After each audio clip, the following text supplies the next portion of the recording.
Is Xavier Weaver, wide receiver for the Arizona Cardinals, worth a dynasty stash? We're talking about that in today's video. This is probably going to be the last one of these types of videos that I'm going to make. If you're new to the channel, we have several of these out there. I don't know exactly how many, 7, 8 of these kind of dynasty deep stashes. These are players who went like 6th, 7th round of the NFL draft, or even undrafted, as in Weaver's case. And just looking at, the raw numbers, the analytical numbers, the film, and just trying to figure out, like, do these players have a chance to make the roster and have an impact for a team? Trying to find that diamond in the rough, which is what dynasty football is all about, in my opinion. It's my favorite part of dynasty football. If you were on this channel last year, you would have heard the name Puka Nacua, around this time or even a little bit earlier. So today we're talking about Xavier Weaver. I always want to say Worthy, Xavier Worthy, because it's Xavier and then a W last name. But Xavier Weaver played at the University of Colorado, was actually their leading receiver in yards and receptions. Was overshadowed a bit because obviously Colorado getting a lot of hype, but a lot of it around Deion Sanders, Shedeur Sanders, Travis Hunter, guys like that. And Weaver was a big part of their offense. Now, we know that offense did struggle at times because they just could not protect Shedeur Sanders whatsoever. It was kind of a shit show at times watching their games, and just he was running for his life. So, but Xavier Weaver goes undrafted to the Arizona Cardinals. He's 6'1", 180. He has good size. I think he could probably put on a little bit of weight too. Maybe get to that 190 range. A little bit light, but he definitely has the frame to put on some weight.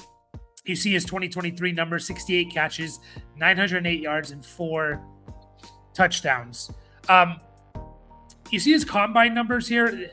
This is actually pro day numbers. Now, it was a little bit hard to get consistent information about him, about how he ran and what he did. I heard anywhere from a 4.42, but I think that was coming from him.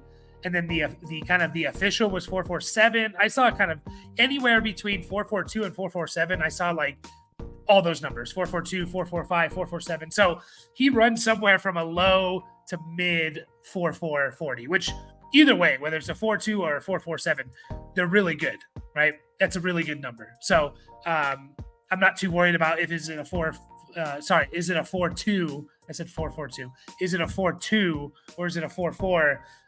Both of those are really good, and that's good enough speed either way to be play wide receiver in the NFL. Now, his 10-yard split,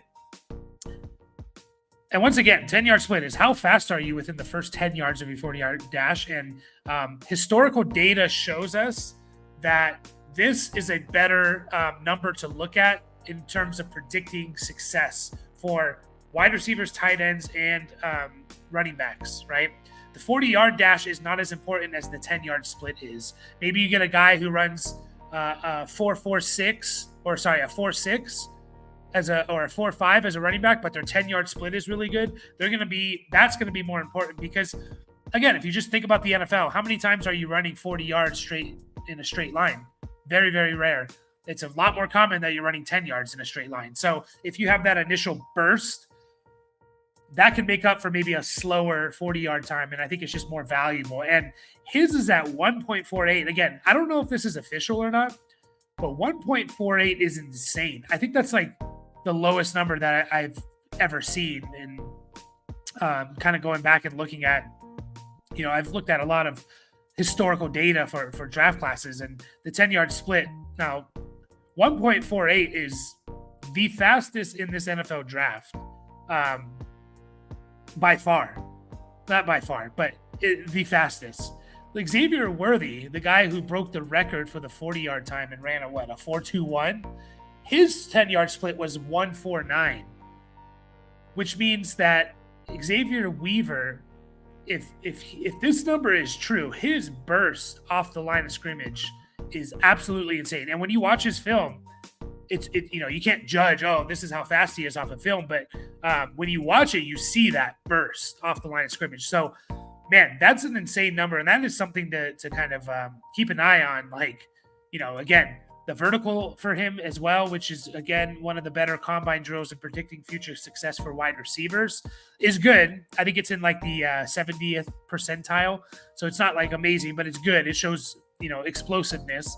It's above average. So his 40-yard time, his 10-yard split, and his vertical are all really good for wide receivers. Looking at his production profile, his dominator percentage. Once again, if you're new to these videos, if you're not new, you've heard me say this over and over.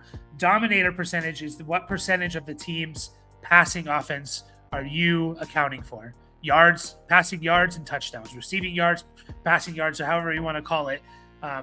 What percentage are you accounted for? Now, Xavier Weaver played a long time in college, and his first 2 years, he didn't do a whole lot. He played at South Florida, just wasn't used a whole lot. So those numbers are actually factoring in here. If you take those first two seasons out, which was 2019 and then the COVID year in 2020, his 3-year career dominator percentage is insane.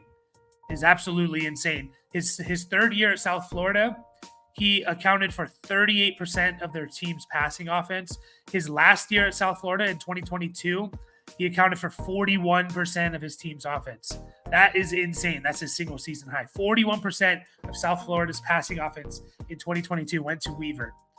And then last year at Colorado, he was 21%. So still really good, but obviously not to the levels of South Florida stuff. Which gave him a breakout age of 20. This is the first season. How old were you in the first season where you recorded 20% or more of your team's passing offense? His PFF grade was really, really good at 85.8. So, if you like to, take those into account, he had a really, really good PFF grade. You see his numbers here. He's essentially a wide, an out wide receiver. He's going to play out wide in that X position, or as that number 2 receiver on the outside. And then we look at his analytical numbers. 2.98 yards per route run is really, really good. Anything above 2.5 is good. But anything once you start getting close to 3, that's really, really good. Just for reference, guys like Roman Dunze, 2.93 yards per route run. Brian Thomas, 2.61. Troy Franklin, 2.93. Marvin Harrison, Malik Neighbors were over 3. It's just generally a good number to look at to kind of predict success. If this number's high, usually means you had a pretty good season, or you could be a breakout. ADOT at 14.3, a little bit high, for what we want to see in the NFL. But again, it's college. It's going to be different. Drop percentage is a little bit high at 8%. Want to see this kind of closer to 6% at worst. 8% it's not terrible, but, it's a little bit high. Yak after reception, he's not a big yak guy, 4.4 yards after the catch. Again, a little bit more of a deeper threat at times in his career. His contested catch percentage at 39.2% is okay. It's slightly below what we want to see, I'd say. I say we want to see ideally 45% or higher, but 40% at the lowest, so it's slightly under 40%. Would like to see that a little higher. And then contested target percentage. Again, this is for, if you guys have watched this channel, you know this, but if you haven't, this is a number that I'm trying to track a little bit more this season, predict and how it translates to, this college number translating to future success in the NFL. And what it is what percentage of your targets are contested. And the reason why I think it's important, because when you look at that, this is the span of his entire college career. 16% of his targets were contested, which is a really good number. The lower this number is, the better. Yeah. Anything under 20% is good. Anything under, close to 15 or under is starting to be wow, this is actually really impressive. And the reason why I think it's important is because when you take it over the span of an entire career, if you have a low contested target percentage, it probably means you have some kind of skill where people just can't cover you. You're route running, potentially this is a route running measurement, or speed, or burst off the line of scrimmage. Something is getting you open consistently where you're juking out your defender, essentially. Yeah. So this number is really good for Weaver. So he has a lot of intriguing stuff. The yards per route run stuff, the combine stuff, the production profiles there. The contested target percentage is pretty low. One thing of concern is that he was much, much better in man than he was in zone. Again, and if you just think about what his athletic profile is saying, is that he's really, potentially really fast at a low 4.4. his burst is really good. So if people are trying to play press man off of him, they're going to lose a lot because, again, his burst off the line of scrimmage. I've said that like 10 times. Shot every time I say that. And so that would make sense why he's better against man than zone, right? In zone, it's a little bit more about finding the holes. It's a little bit less about like your pure athletic ability and your, being bigger, faster, stronger than the guy you're playing against versus can I find that hole in the zone? Can I cut off my routes at the right, at the right timing to find that hole in the zones, things like that. And so his zone number is not good, to put it. We want to see these numbers at like 2.5 or higher. His is at 1.31 against zone. And why that's so important is because the NFL plays 60 to 70% zone coverage. The NFL is a zone coverage team. There are teams that go a little bit higher and stuff, but overall, I would probably say it's like anywhere between 60 and 65% of the every play is zone coverage. So you need to be good against zone coverage. If you had to choose one to be good against and one to be bad against, I much prefer you to be really good against zone than man. So then, Xavier Weaver, just to talk about some of the things that I saw on film when I'm watching him for this video. And again, I did see that his acceleration and burst off the line of scrimmage, which would lead to, a low 10-yard split. His route running is actually pretty good in and out of his routes. He can kind of move, over. I know he doesn't play a lot in the slot, but you can move him kind of in different positions. Like he's not just like he has to be out wide on the right side. His some concerns like the catch radius. He does have smaller hands, which I know is kind of funny to say, but for receivers, that's actually really important. And that would lead to a little bit higher of a drop percentage. Want to put on some weight because I've seen anywhere from like 170 to 180.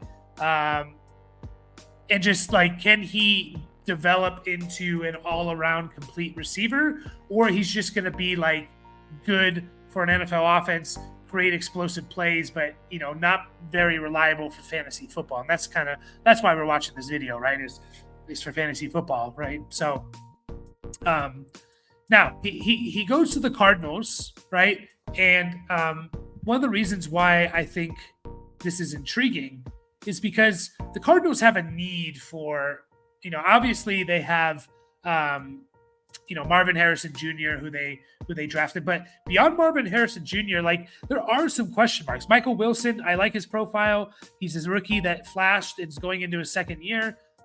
Okay, but we still don't know what Michael Wilson is. Zay Jones, we've seen what Zay Jones is in his career. Can he be like a nice possession receiver for a team? Yes. But again, he's 29 years old. Like, he's never really like broken out. He's not this amazing player that you have to get on the field. He's just like a solid wide receiver 3 or 4. And then beyond that, you have Greg Dortch, who's going to play his role in the slot. Beyond that, though, you don't really have much.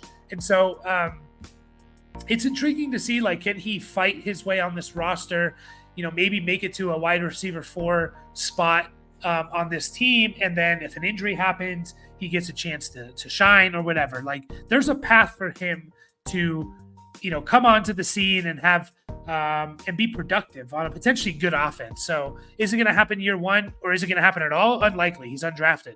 The chances of it happening are very, very unlikely. But again, I see the path for him, and he has some things that I like and that are intriguing on his profile. So like you combine those two, and if you play in a little bit deeper of a league, then stash the guy. Yeah.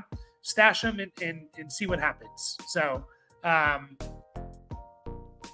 that's all I have for you guys today. I think I'm going to make a video where I look at every single team and kind of go over some deep dynasty stashes, like very deep AFC, NFC, maybe 2 videos. So be on the lookout for that. As always, like and subscribe. Appreciate you guys watching and the support. Catch you guys on the next.